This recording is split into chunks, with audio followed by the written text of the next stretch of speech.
नमस्कार साथियों, मैं पवन त्रिपाठी फिर दोबारा से आपके अपने YouTube चैनल रुबाब टीवी पे फिर दोबारा से एक बार हार्दिक स्वागत करता हूं। जैसा कि हम यूपी पीजीटी के जूलॉजी के सिलेबस के बारे में बात कर रहे थे, जिसमें अपना पहला टॉपिक चल रहा था अकशेरुक प्राणियों का वर्गीकरण। उसमें हम बात कर रहे थे कि वर्गीकरण के कुंजी लक्षण क्या होते हैं।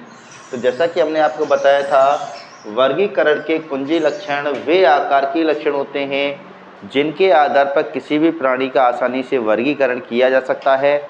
और सबसे ज़रूरी बात यह है कि वर्गीकरण के कुंजी लक्षण उन लक्षणों को कहा जाता है जिनका कोई अपवाद नहीं होता।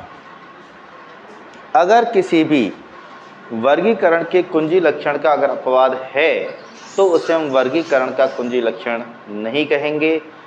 क्योंकि अपवाद होने की वजह से हम किसी भी प्राणी की स्पष्ट रूप से पहचान और उनका वर्गीकरण नहीं कर सकते। तो हमारे लिए ज़रूरी है कि हमको ये पता होना चाहिए कि किसी भी प्राणी का वर्गीकरण उनके आकार के लक्षणों के आधार पर किया जाता है, जबकि पादपों का वर्गीकरण उनके जनिक लक्षणों के आधार पर किया जा चुका है। जैसा कि मैंने पिछली वीडियो में बताया था कि वर्गीकरण के लिए आकार के लक्षणों का उपयोग इसलिए कर रहे हैं हम क्योंकि इनका कोई अपवाद नहीं होता और जंतुओं के अंदर आकार के लक्षण अधिक संरक्षीय होते हैं और संरक्षीय होने की वजह से इनका कोई अपवाद नहीं होता। तो अपना अगला वर्गीकरण का कुंजी लक्षण है सम्मिति। वेरी मोस्ट इम्पोर्टेंट पॉइंट, क्योंकि यहाँ से अक्सर कई बार क्वेश्चन आता रहता है कि सम्मिति क्या है। तो बात ही आती है कि जिस तरह हमको पता है कि हर प्राणी में एक अक्ष निर्धारित होता है, उसमें एक पर्टिकुलर ओरिएंटेशन पाया जाता है। तो जिन एनिमल्स के अंदर ओरिएंटेशन यानी कि विन्यास पाया जाता है उन्हीं के अंदर हम सम्मिति को देख सकते हैं, लेकिन जिनके अंदर विन्यास नहीं पाया जाता उनके अंदर हम सम्मिति को नहीं देख सकते। दूसरी इम्पोर्टेंट बात कि कुछ प्राणी ऐसे होते हैं जिनका धरती पर कोई आकार या आकृति निश्चित नहीं होती है। जब उनका आकार और आकृति दोनों ही अनिश्चित होते हैं तो हम कह सकते हैं कि उनमें सम्मिति का निर्धारण नहीं किया जा सकता। सम्मिति क्या होती है? सम्मिति एक प्रकार का एक आकार की लक्षण है जो कि प्राणी के विन्यास को प्रदर्शित करता है, जिसके आधार पर हम डिसाइड करते हैं कि किस प्राणी के अंदर सम्मिति पाई जाएगी और किस प्राणी के अंदर सम्मिति नहीं पाई जाएगी। तो सम्मिति किसी भी एनिमल का वह तल होता है जिससे काटने पर किसी भी प्राणी के दो समान भागों को प्राप्त किया जा सके। फॉर एग्जाम्पल, मानते हैं कि मान लीजिए ये कोई अपना एक प्राणी है जिसको हम किसी भी एक अक्ष से ऐसे काटें जिसके हमको दो समान भाग प्राप्त हो जाएं, तो वो प्राणी क्या कहलाएंगे? सम्मित कहलाएंगे। जैसे मान लीजिए ये कोई अपना एक प्राणी है, इसको अगर इस तरह से काटा जाए तो हमको इसके दो समान भाग आसानी से प्राप्त हो जाते हैं। तो हम कहते हैं कि ये प्राणी सम्मित है। जबकि कुछ प्राणी जिनकी आकृति अनिश्चित होती है, बार बार बदलती रहती है, उसको किसी भी अक्ष से काटने पर दो समान भाग प्राप्त नहीं किए जा सकते, तो उन प्राणियों को हम कहते हैं कि ये प्राणी असम्मित होते हैं।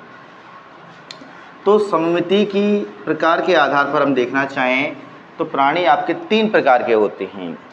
एक वो प्राणी जिनमें सम्मिति नहीं पाई जाती है, वो प्राणी कहलाते हैं हमारे असम्मित प्राणी।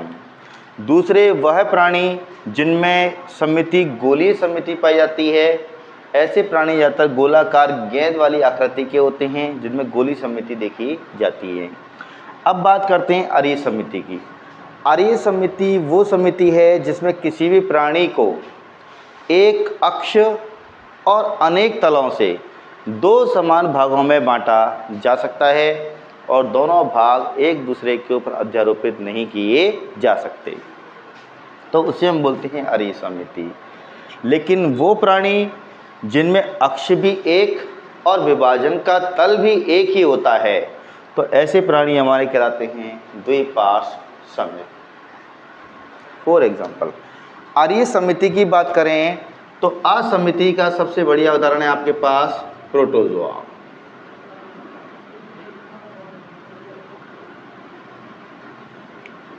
प्रोटोजोआ सजीवों की आकृति और आकार अनिश्चित होता है, इनमें किसी प्रकार का कोई ओरिएंटेशन नहीं पाया जाता और सबसे बड़ी बात इनकी आकृति अनिश्चित है। जबकि इनकी आकृति अनिश्चित है तो सीधी सी बात है, इनको किसी भी एक तल से या किसी भी एक अक्ष का निर्धारण नहीं किया जा सकता, तो सीधी सी बात है इनकी हम दो समान भाग प्राप्त नहीं कर सकते हैं। यानी कि इनमें विभाजन का तल तथा अक्ष, विभाजन का अक्ष निर्धारित नहीं किया जा सकता, निर्धारित नहीं किया जा सकता।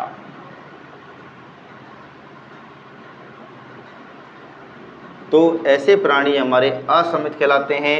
दूसरा इम्पोर्टेंट पॉइंट ये कि इनकी आकृति अनिश्चित होती है, इनकी आकृति अनिश्चित होती है। जैसे कि हम प्रोटोजोआ के अमीबा की बात करें, जैसे कि हम प्रोटोजोआ के अमीबा की बात करें तो अमीबा का आपने डायग्राम देखा होगा कि कोई भी एक निश्चित आकृति नहीं होती है। तो अमीबा हमारा एक प्रोटोजोआ है जो कि अपनी आकृति को बार बार बदलता रहता है। तो हम कह सकते हैं इसके अंदर किसी प्रकार की कोई समिति नहीं देखी जा सकती। अब हमको इसमें नहीं पता कि किसे अक्ष माना जाए और किस तल से इसको दो समान भागों में बांटा जा सके। तो ना तो इसके अंदर कोई एक निश्चित तल है और ना ही कोई एक निश्चित अक्ष है जिससे हम ये निर्धारित कर सकें कि इसको इस तल और इस अक्ष से काटने पर दो समान भाग आसानी से प्राप्त हो सकें। तो सीधी सी बात है कि प्रोटोजोआ के जो सदस्य होते हैं वो हमारे असमित कहलाते हैं। प्रोटोजोआ के अलावा एक उदाहरण और हैं जिनके अंदर समिति नहीं पाई जाती है और उनका नाम है पोरीफेरा। पोरीफेरा, तो पोरीफेरा प्राणियों के अंदर भी समिति नहीं पाई जाती। तो पोरीफेरा और प्रोटोजोआ हमारे दो ऐसे सदस्य हैं जिनके अंदर किसी प्रकार की कोई समिति नहीं देखी जा सकती है। अगला उदाहरण है हमारे पास गोली समिति का। गोली समिति का मतलब ये होता है कि प्राणी गोलाकार आकृति के होते हैं, गेंद के समान, यानी कि उनमें विभाजन का तल एक से अधिक होता है और अक्ष भी एक से अधिक होते हैं। तो इसकी पहचान क्या होगी? विभाजन के तल तथा अक्ष एक से अधिक होते हैं, एक से अधिक होते हैं, एक से अधिक होते हैं। तो ऐसे प्राणियों के अंदर गोली समिति देखी जाती है। अधिकांशतः ऐसे प्राणी गोलाकार आकृति के होते हैं। फॉर एग्जाम्पल, जैसे कि हमने ये गोलाकार आकृति का कोई सजीव बनाया तो इसमें अक्ष ये भी हो सकता है, अक्ष ये भी हो सकता है, अक्ष ये भी हो सकता है और अक्ष ये भी हो सकता है। अब हमको इसमें एक से अधिक अक्ष हमको दिखाई दे रहे हैं, तो एक से अधिक विभाजन के तल भी हैं। इसको ऐसे काटेंगे तब भी दो समान भाग प्राप्त होंगे, ऐसे काटेंगे तब भी दो समान भाग प्राप्त होंगे, इस तरह काटा जाए इस तल से तब भी इसके हमको दो समान भाग प्राप्त होंगे। तो इस प्रकार की समिति दर्शाने वाले प्राणी हमारे गोली समित कहलाते हैं। जैसे कि सी आर्चिन इकाइनोडर्मेटा का सदस्य है, तो सी आर्चिन के अंदर हम गोली समिति को आसानी से देख सकते हैं और एनिमल का नाम है सी आर्चिन। इसका वैज्ञानिक नाम है इकाइनस। ये संघ इकाइनोडर्मेटा का सदस्य है जिसमें गोली समिति देखने को मिलती है। वैसे तो इकाइनोडर्मेटा के जो सदस्य होते हैं उनमें द्विपार्श्व समिति, अरी समिति और गोली समिति तीनों प्रकार की समिति को आसानी से देखा जा सकता है, जो कि प्राणी विशिष्ट होती है। ये कोई निश्चित नहीं है कि इकाइनोडर्मेटा के सभी सदस्यों में गोली समिति मिलेगी, या फिर जैसे कि स्टारफिश की बात करें वो भी इकाइनोडर्मेटा का ही सदस्य है, लेकिन स्टारफिश के अंदर वयस्क अवस्था में तो पंच अरीय समिति देखने को मिलती है, यानी कि 5 अक्षों से 2 समान भागों में उसको बांटा जा सकता है। लेकिन स्टारफिश की जो बाइपिनेरिया लार्वा अवस्था है उसमें केवल हम द्विपार्श्व समिति को देख सकते हैं, बाकी इनमें से कोई भी समिति उसके अंदर नहीं देखी जा सकती। तो प्रोटोजोआ के अंदर पाई जाती प्रोटोजोआ पॉलीफेरा में ये हमारे असमित होते हैं। तो प्रोटोजोआ का जैसे हम एग्जांपल देखना चाहें तो हम यहाँ पे बना सकते हैं अमीबा को। तो अमीबा की आकृति हमारी अनिश्चित होती है, तो इसके अंदर हम किसी प्रकार की समिति को नहीं देख सकते। ये हमारा एक असमित प्राणी है और ये है आपका अमीबा, जो कि प्रोटोजोआ के राइजोपोडा यानी कि सार्कोडेना का सदस्य है, जिसके अंदर समिति नहीं पाई जाती। गोली समिति का सबसे बढ़िया उदाहरण है इकाइनस, जिनमें विभाजन का तल भी तथा अक्ष एक से अधिक होते हैं। तो अक्ष भी अनेक और तल भी अनेक, तो ऐसी समिति हमारी गोली समिति कहलाती है। अरीय समिति की बात करें तो अरीय समिति की सबसे बढ़िया विशेषता है हमारे पास कि इनमें विभाजन का अक्ष एक, विभाजन का अक्ष एक तथा विभाजन के तल एक से अधिक होते हैं, एक से अधिक होते हैं। तो इस प्रकार की समिति अरीय समिति कहलाती है। फॉर एग्जाम्पल, जैसे कि मान लीजिए ये मार्कर कोई हमारा एक एनिमल है और इसके अंदर हम देख सकते हैं कि यहाँ से लेकर यहाँ तक अगर हम एक अक्ष डालें तो अक्ष तो एक ही हुआ, लेकिन हम इसको ऐसे काटें, ऐसे काटें, ऐसे काटें या किसी भी तल से काटें, 2 समान भागों में इसको बांटा जा सकता है। तो इस प्रकार की समिति हमारी अरीय समिति कहलाती है। For example Coelenterata, Coelenterata. तो सीलेंट्रेटा वह प्राणी हैं, सीलेंट्रेटा, जिन्हें हम कोरल्स के नाम से भी जानते हैं। तो सीलेंट्रेटा वह प्राणी हैं जिनके अंदर अरीय समिति पाई जाती है। तो अरीय समिति दर्शाने वाले जो प्राणी हैं वो हैं आपके सीलेंट्रेटा, और उसका दूसरा सबसे बढ़िया एग्जाम्पल है आपके पास टीनोफोरा, जिन्हें हम कॉम्ब जेली के नाम से जानते हैं। तो फाइलम सीलेंट्रेटा और फाइलम टीनोफोरा के सदस्यों के अंदर अरीय समिति पाई जाती है, यानी कि जितनी भी आपकी कोरल्स हैं या फिर कॉम्ब जेली हैं उनके अंदर हम अरीय समिति को देख सकते हैं, जिनमें विभाजन का अक्ष एक और तल एक से अधिक होते हैं। अक्ष एक होता है और तल एक से अधिक होते हैं।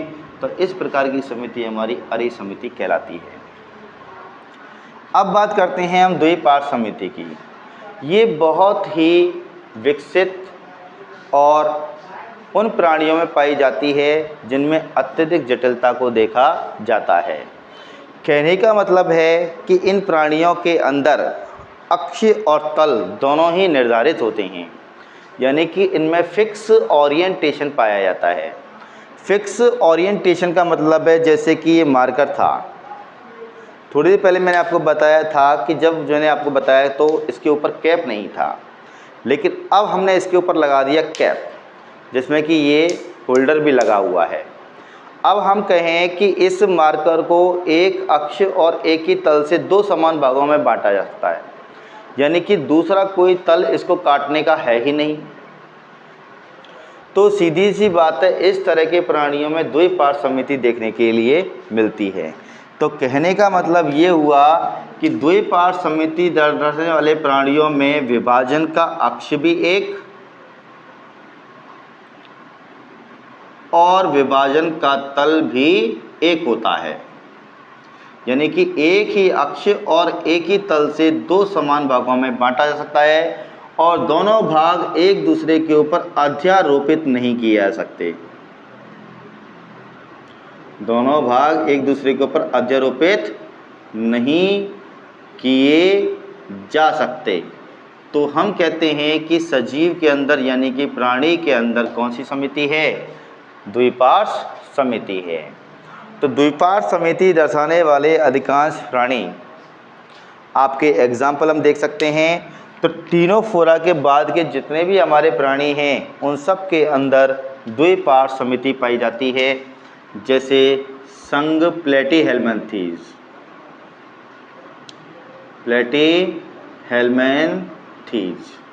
तो प्लेटीहेल्मिन्थीज के सदस्यों में द्विपार्श समिति पाई जाती है। उसके बाद आते हैं अपने एस्के हेल्मिन्थीज यानी कि गोलकृमियों में भी द्विपार्श समिति पाई जाती है।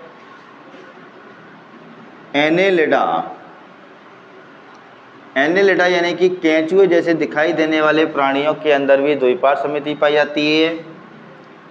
आर्थ्रोपोडा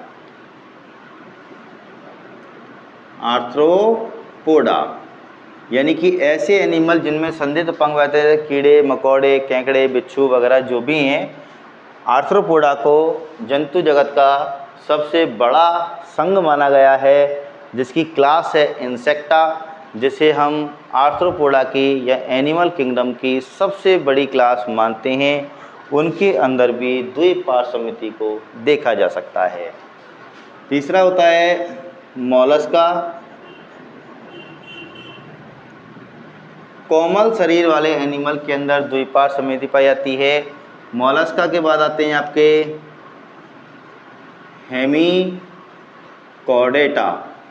हेमिकॉर्डेटा के बारे में आपको बता दें, आपके बारे में शुरू में भी बताया था हेमिकॉर्डेटा के बारे में, कि हेमिकॉर्डेटा हमारे एक ऐसे एनिमल हैं जिनको काफ़ी लंबे टाइम तक कॉर्डेटा के अंदर पढ़ा जाता था, क्योंकि एक साइंटिस्ट थे जिनका नाम था बालफोर्ड साइंटिस्ट का ये कहना था कि हेमिकॉर्डेटा का एक सदस्य बेलेनोग्लॉसस, जिसमें पहली बार स्टडी करने पर ये पता चला कि इनके सिर में नोटोकॉर्ड यानी कि पृष्ठरज्जु पाई जाती है, और लंबे समय तक उसको पृष्ठरज्जु ही माना जाता था।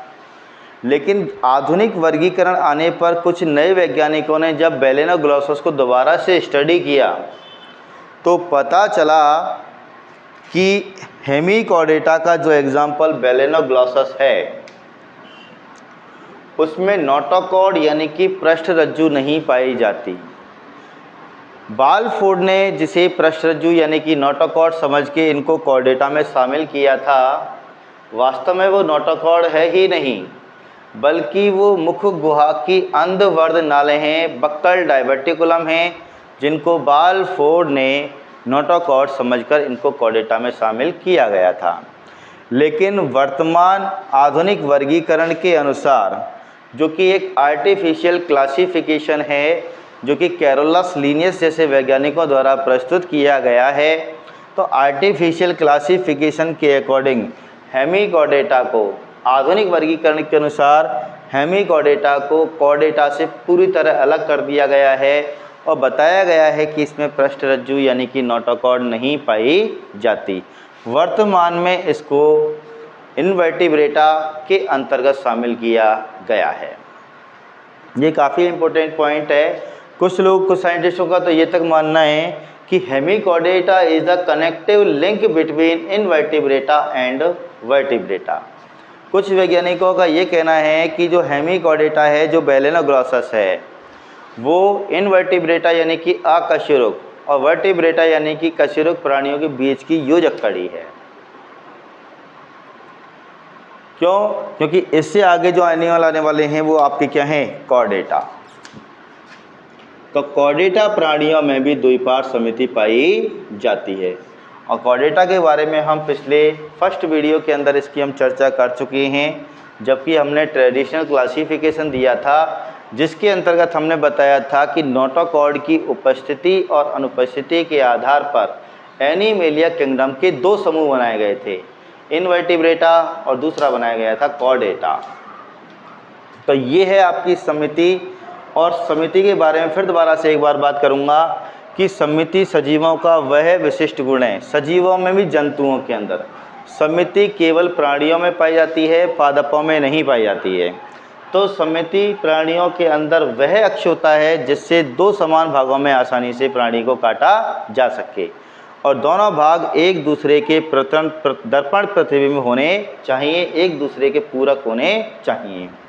तो सीलेंट्रेटा प्राणियों के अंदर आप आर्य समिति को देख सकते हैं और बाइलेटेरिया का मतलब होता है जैसे कि प्लेटिहेल्मिन्थीज है, एस्केल्मिन्थीज है, एनेलिडा है, मोलस्का है, कॉर्डेटा है, हेमिकॉर्डेटा है, इनके अंदर हम द्विपार्श्व समिति को देख सकते हैं। अब यहाँ पे एक सोचने वाली बात है कि हमने इसमें इकाइनोडर्मेटा को शामिल नहीं किया। क्यों? क्योंकि इकाइनोडर्मेटा के अंदर किसी किसी में तो गोलीय समिति है, किसी किसी में आर्य समिति है और किसी किसी में द्विपार्श्व समिति पाई जाती है। जैसे स्टार फिश की बात करें तो स्टार फिश की जो वयस्क अवस्था है जिसे हम बोलते हैं एडल्ट स्टार फिश, तो एडल्ट स्टार फिश यानी कि इकाइनोडर्मेटा का सदस्य है और इनके अंदर आर्य समिति देखी जाती है। लेकिन स्टार फिश का जो लार्वा है बाइपिन्नेरिया लार्वा, ये स्टार फिश का लार्वा है और इसके अंदर द्विपार्श्व समिति को देखा जाता है। तो हम कह सकते हैं कि समिति के आधार पर प्राणी आपके 4 प्रकार के होते हैं और इसका 5वां कोई अपवाद हमारे पास नहीं है। पहला असमित प्राणी जिनमें कोई समिति नहीं पाई जाती, इसका मतलब है इनके 2 समान भाग प्राप्त नहीं किए जा सकते, यानी कि इनमें अक्ष और तल का निर्धारण नहीं किया जा सकता।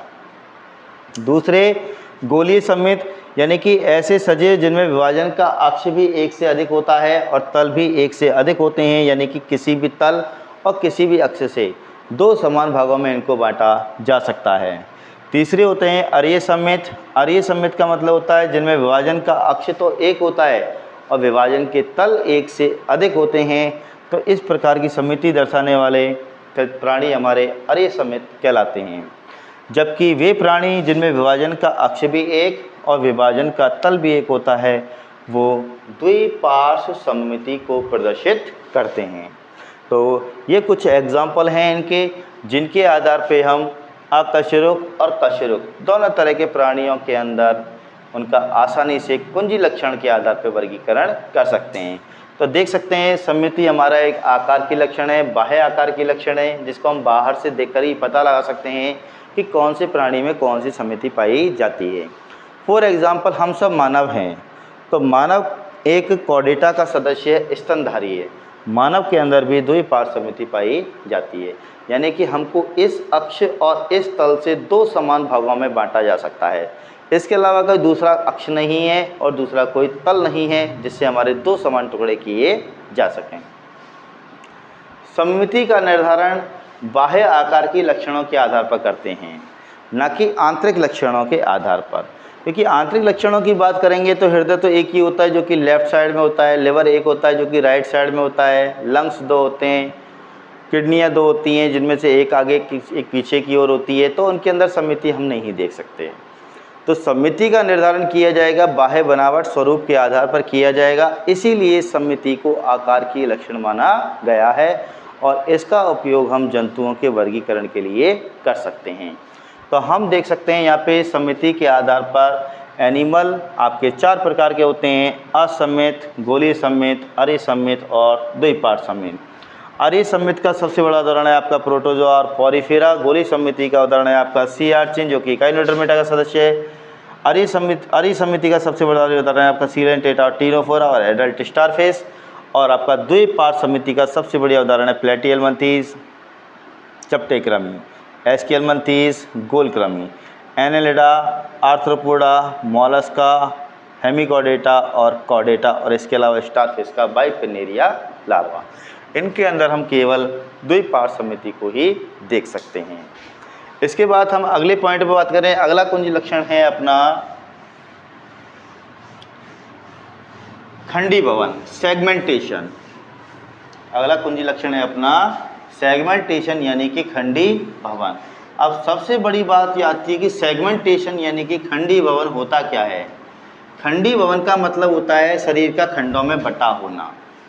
शरीर का खंडों में बटा होना खंडी भवन कहलाता है, सेगमेंटेशन कहलाता है, जिसके आधार पर हम सजीवों को, प्राणियों को दो समूहों में बांट देते हैं। तो अब बात करते हैं, अगला कुंजी लक्षण है अपना खंडी भवन, सेगमेंटेशन। खंडी भवन, सेगमेंटेशन, सेगमेंटेशन। देखिए, खंडी भवन का मतलब होता है शरीर का खंडों में बटा होना। जैसे कि हम अपने शरीर को देख सकते हैं, अलग से सिर है, गर्दन है, हाथ हैं, पैर हैं, तो हमारे शरीर के अंदर खंडी भवन है। कुछ प्राणियों के अंदर खंडी भवन नहीं पाया जाता। खंडी भवन का मतलब होता है शरीर खंडों में बटा नहीं होता, और खंडों में बटने की जो प्रक्रिया है उसे हम सेगमेंटेशन या खंडी भवन कहते हैं। और खंडी भवन की प्रक्रिया को हम बाहर से ही, खंडी भवन को हम किसी भी प्राणी में बाहर से ही आसानी से नोटिस कर सकते हैं, इसीलिए हम इसको आकार के लक्षणों के अंदर शामिल करते हैं, बाह्य आकार के लक्षणों में शामिल करते हैं। अब ये जो खंडी भवन होता है, खंडी भवन के आधार पर प्राणी हमारे दो प्रकार के होते हैं। खंडी भवन के आधार पर प्राणी हमारे दो प्रकार के होते हैं, जिनमें एक तो वो जिनमें इसमें सतही खंडी भवन पाया जाता है, सतही खंडी भवन, और दूसरा होता है हमारा वास्तविक खंडी भवन। वास्तविक खंडी भवन, वास्तविक खंडी भवन और सतही खंडी भवन, ये दो प्रकार के खंडी भवन प्राणियों के अंदर देखे जा सकते हैं। अब बात करते हैं सबसे पहले सतही खंडी भवन की। इसे हम कहते हैं सुपरफिशियल, सुपरफिशियल सेगमेंटेशन। सतही खंडी भवन को हम कहते हैं सुपरफिशियल सेगमेंटेशन, और वास्तविक खंडी भवन को हम बोलते हैं मेटामेरिक सेगमेंटेशन। मेटामेरिक सेगमेंटेशन, इसे हम वास्तविक खंडी भवन के नाम से जानते हैं। इन दोनों में एक छोटा सा अंतर है। वो अंतर क्या है वो ध्यान से सुनिए कि सतही खंडी भवन में क्या होता है, केवल प्राणी का शरीर बाहर से तो खंडित दिखाई देता है, लेकिन आंतरिक रूप से उसमें खंडी भवन नहीं पाया जाता। यानी कि शरीर बाहर से तो खंडित है, लेकिन आंतरिक रूप से खंडी भवन नहीं पाया जाता। तो इस प्रकार का खंडी भवन कहलाता है आपका सतही खंडी भवन। तो सतही खंडी भवन की सीधी सी बात है कि शरीर बाहरी रूप से तो खंडित है, बाहरी रूप से खंडों में बटा होता है, खंडों में बटा होता है,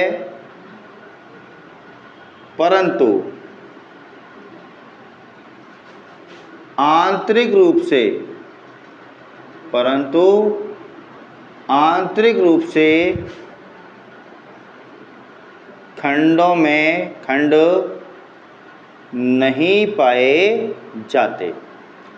तो एनिमल क्या है, बाहर से तो खंडित दिखाई दे रहा है, लेकिन अंदर से वो खंडित नहीं है, अर्थात खंडों के बीच में पट नहीं पाया जाता, अर्थात खंडों के मध्य में पट का मतलब होता है सेप्टम,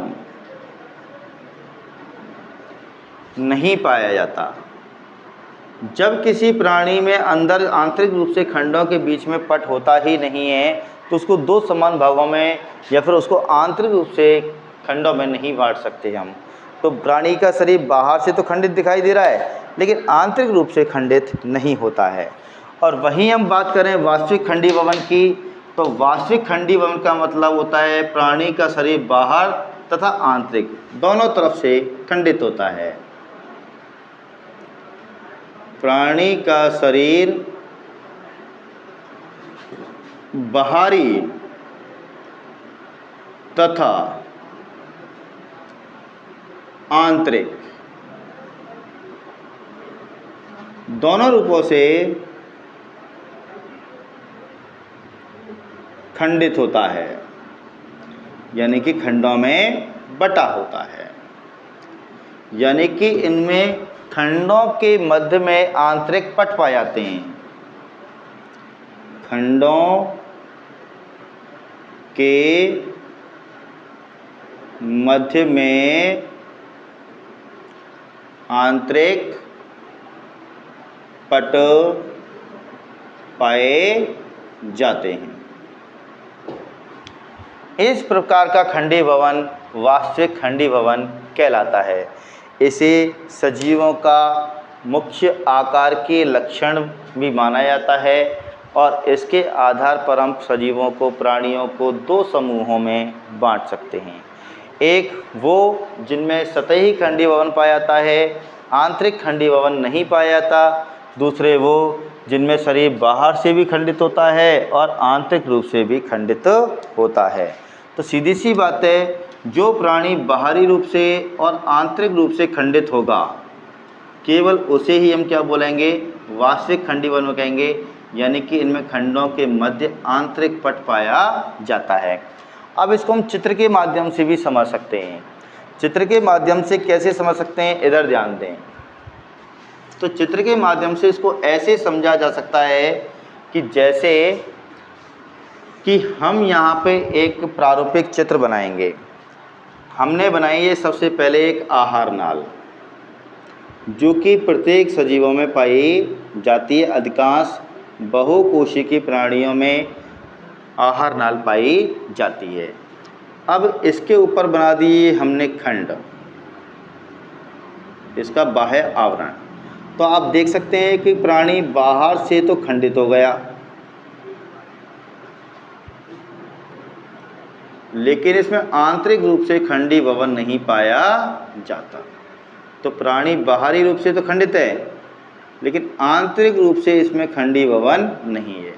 आंतरिक रूप से ये आप देख सकते हैं कि आंतरिक रूप से ये सतत रूप में पाया गया है। अंदर से इसमें कहीं भी कोई पट नहीं बना हुआ, कोई इसके टुकड़े नहीं हो रहे हैं कि जिससे हम बता सकें कि ये अंदर से खंडित है। तो इसमें केवल बाहरी खंड हैं, लेकिन आंतरिक रूप से इसमें कोई खंडी भवन नहीं है। इस प्रकार का जो खंडी भवन हमको देखने को मिलता है उसे हम कहते हैं सतही खंडी भवन। तो ये हो गया हमारा इंटेगुमेंट, अध्यावरण, और ये हो गई हमारी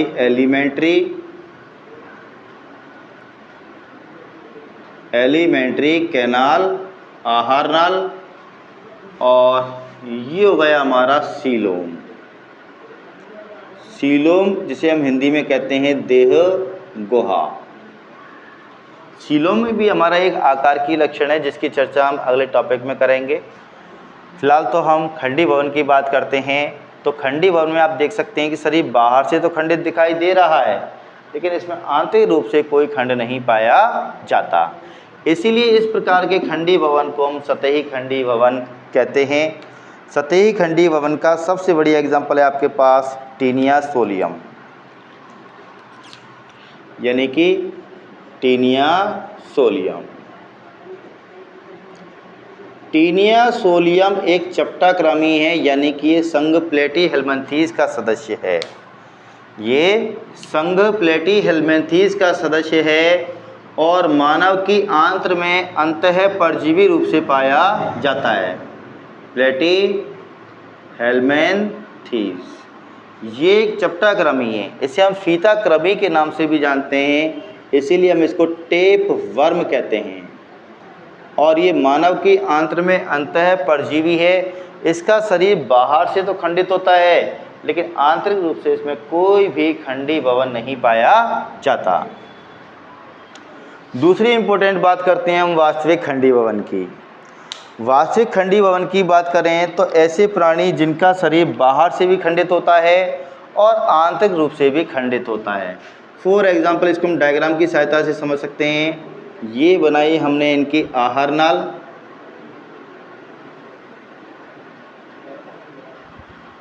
और ये बनाया हमने इसका अध्यावरण इंटेगुमेंट, और ये बना दिया इनमें आंतरिक पट।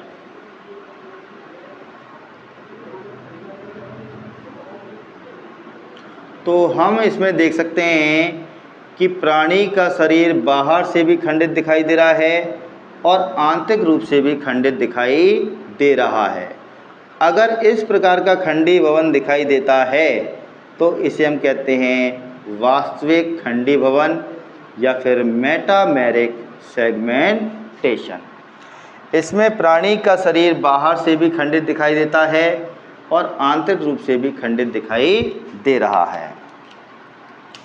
तो हम देख सकते हैं इसके सीलोम खंडों में बटी हुई है। तो इस तरह का खंडी भवन दिखाई दे तो ऐसे खंडी भवन को हम बोलेंगे वास्तविक खंडी भवन। तो हम यहाँ पे दोनों चित्रों के माध्यम से दोनों में बड़ी आसानी से हम इसमें अंतर कर सकते हैं कि वास्तविक खंडी भवन और सतही खंडी भवन में क्या अंतर है। अगर हम वास्तविक खंडी भवन की बात करते हैं तो खंड बाहर भी होते हैं और खंड आंतरिक रूप से भी दिखाई देते हैं। जैसे कि हम इसमें देख सकते हैं कि सतही खंडी भवन भी है इसमें, इसे हम बोलेंगे इंटेगुमेंट, अध्यावरण, और अध्यावरण में देखो बाहर से भी खंड दिखाई दे रहे हैं और आंतरिक रूप से भी इसमें पट बने हुए हैं, ये बने हुए पट, और इन पटों को बोलते हैं हम सेप्टम या फिर आंतरिक पट। तो इनके अंदर ये आंतरिक पट बने हुए हैं जिन्हें हम सेप्टम कहते हैं, यानी कि पट कहते हैं, जो कि इसको शरीर को अंदर से भी खंडित करता है। और अंदर से खंडित करने के बाद इसका सबसे बढ़िया उदाहरण है हमारे पास संघ एनेलिडा, जिसमें केंचुए जैसे प्राणियों को रखा गया है। इनमें शरीर बाहर से भी खंडित होता है और शरीर आंतरिक रूप से भी खंडित होता है।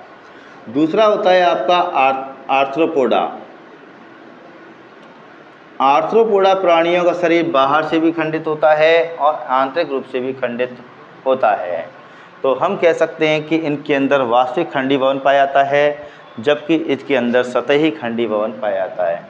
इससे संबंधित नीट में, यूपी पीजीटी में या फिर आरपीएससी फर्स्ट ग्रेड के एग्ज़ाम में भी, और सबसे बड़ी बात बीएससी और 11th के एग्ज़ाम में भी यहाँ से काफ़ी इम्पोर्टेंट क्वेश्चन बनता है कि निम्न में से किसके अंदर वास्तविक खंडी भवन है और किसके अंदर सतही खंडी भवन पाया जाता है। क्वेश्चन यहाँ पे बड़ी आसानी से हमारे पास हम सॉल्व कर सकते हैं, दोनों में डिफरेंस हम आसानी से देख सकते हैं। तो हम चलिए, वर्गीकरण का अगला आकार की कुंजी लक्षण है coelom. Very very very most important character of classification.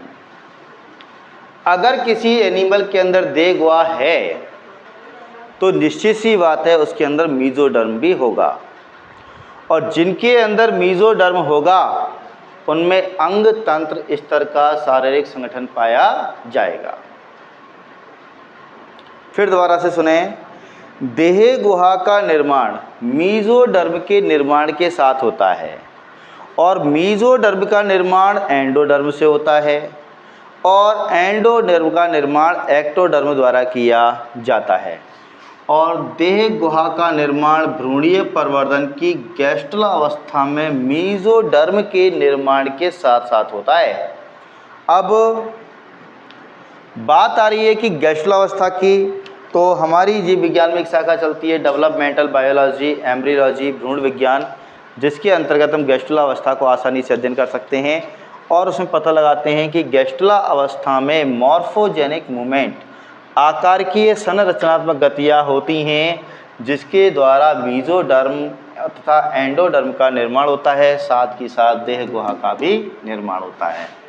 देह गुहा शब्द की उत्पत्ति यानी कि सीलोम की उत्पत्ति सील शब्द से हुई है, जिसका तात्पर्य होता है कैविटी, यानी कि शरीर में मिलने वाली एक ऐसी गुहा, एक ऐसा रिक्त स्थान जहाँ पे शरीर के अंगों को रखा जाएगा।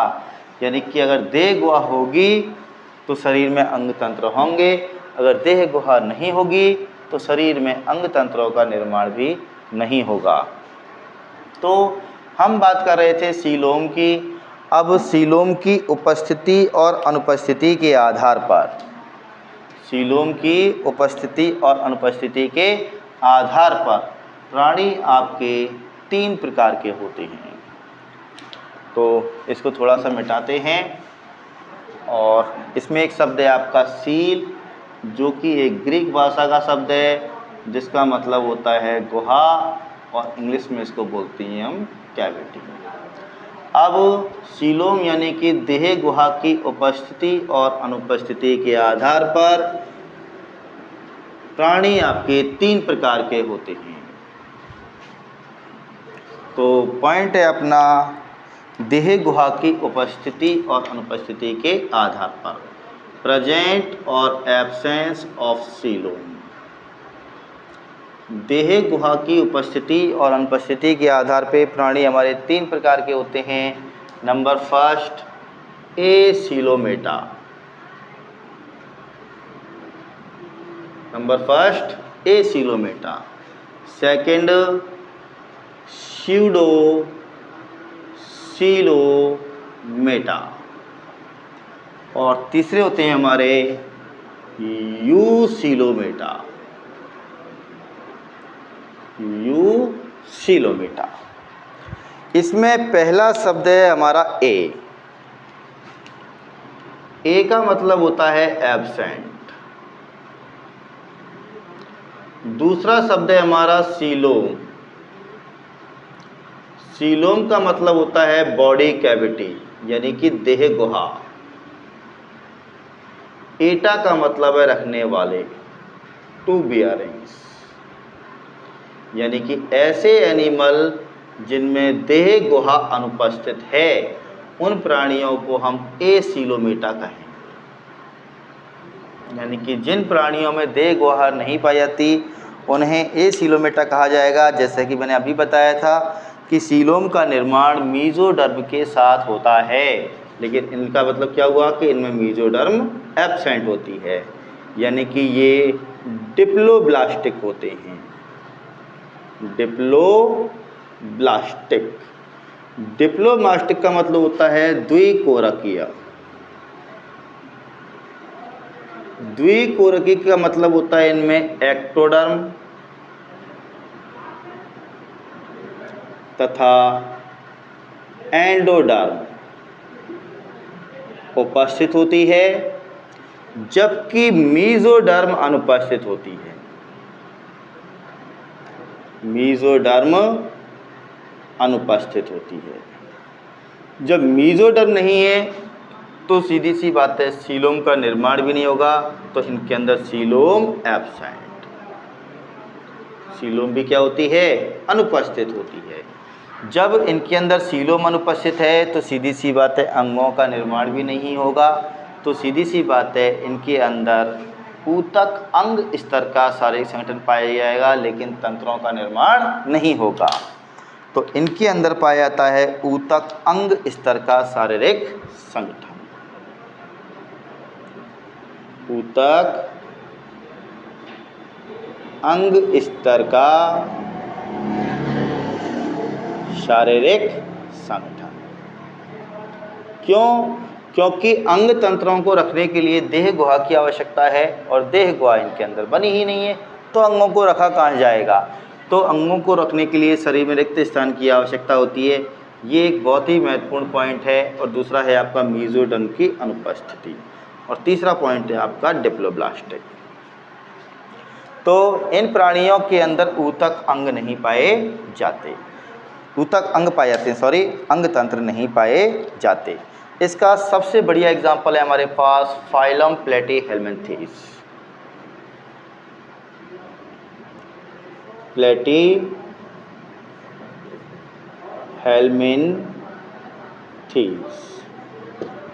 यानी कि चपटे कृमियों में सीलोम नहीं पाई जाती। अगला इंपॉर्टेंट पॉइंट, दूसरा है अपना स्यूडोसीलोमेटा। इसमें पहला शब्द है हमारा स्यूडो। स्यूडो का मतलब होता है फॉल्स। फॉल्स का मतलब होता है असत्य। दूसरा शब्द है हमारा सीलोम। सीलोम का मतलब होता है देह गुहा, बॉडी कैविटी, और एटा का मतलब होता है रखने वाले। यानी कि ऐसे प्राणी जिनमें असत्य प्रकार की देह गुहा पाई जाती है उन्हें हम कहते हैं एसीलोमेटा प्राणी। तो एसीलोमेटा प्राणियों की विशेषता ये है कि इनमें मीजोडर्म तो है लेकिन अल्प विकसित होता है। तो सीधी सी बात है, इनका पहला इंपॉर्टेंट पॉइंट तो ये हो जाएगा कि ये ट्रिप्लोब्लास्टिक होते हैं। ये ट्रिप्लोब्लास्टिक होते हैं यानी कि त्रिकोरकी होते हैं ये, और यानी कि इनके अंदर सुविकसित एक्टोडर्म और एंडोडर्म पाई जाती है, लेकिन मीजोडर्म अल्प विकसित होता है। मीजोडर्म अल्प विकसित होती है।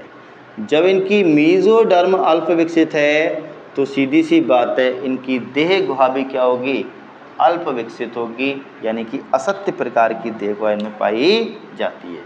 Very very most important point.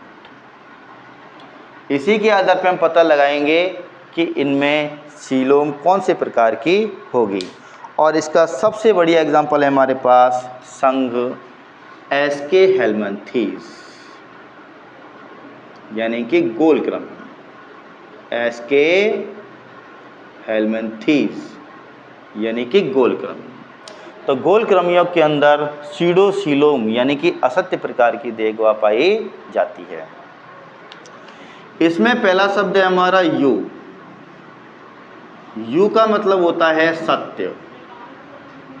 दूसरा शब्द है हमारा सीलोम। सीलोम का मतलब हमको पता ही है देह गुहा। एटा का मतलब होता है रखने वाले, यानी कि जिनमें सत्य देह गुहा पाई जाती है। जिनमें सत्य देह गुहा पाई जाती है उन्हें यूसीलोमेटा कहा जाता है। और यूसीलोमेटा यानी कि देह गुहा की उत्पत्ति के आधार पर अगर हम बात करें तो यूसीलोमेटा प्राणी हमारे दो प्रकार के होते हैं, जो कि उत्पत्ति के आधार पर इनका निर्धारण किया जाता है। पहले होते हैं आपके साइजोसीलोमेटा। साइजोसीलोमेटा। और दूसरे होते हैं हमारे यूसीलोमेटा। साइजोसीलोम का मतलब होता है दीर्ण प्रकार की देह गुहा, और एंटेरोसीलोम का मतलब होता है आंत्र प्रकार की देह गुहा। आंत्र देह गुहा यानी कि ये दो प्रकार की होती है सत्य देह गुहा। एक होती है दीर्ण देह गुहा और दूसरी होती है आंत्र देह गुहा। दीर्ण देह गुहा का मतलब है कि इनमें मीजोडर्म का निर्माण, मीजोडर्म का निर्माण टीलोब्लास्ट कोशिकाओं से होता है। वेरी इंपॉर्टेंट पॉइंट कि इनमें मीजोडर्म का निर्माण टीलोब्लास्ट कोशिकाओं से होता है। कैसे होता है वो बात मैं आपको अगली वीडियो में बताऊंगा। फिलहाल देखिए कि टीलोब्लास्ट कोशिकाओं का निर्माण मीजोडर्म के रूप में होता है, तो बनने वाली देह गुहा हमारी दीर्ण देह गुहा कहलाती है। और इसका सबसे बढ़िया एग्जाम्पल है संघ एनेलिडा, संघ आर्थ्रोपोडा और संघ मोलस्का। ये तीन संघ के प्राणी ऐसे हैं जिनकी भ्रूणीय प्रवर्धन में गैस्ट्रला अवस्था में टीलोब्लास्ट कोशिकाओं से मीजोडर्म का निर्माण होता है और बनने वाली देह गुहा साइजोसीलोम कहलाती है और प्राणी साइजोसीलोमेटा कहलाता है। दूसरी इंपॉर्टेंट बात है एंटेरोसीलोमेटा की। एंटेरोसीलोमेटा की सीधी सी बात है कि इनमें मीजोडर्म का विकास एंडोडर्मल पाउच से होता है। एंडोडर्मल पाउच यानी कि टीलोब्लास्ट कोशिकाओं का निर्माण भी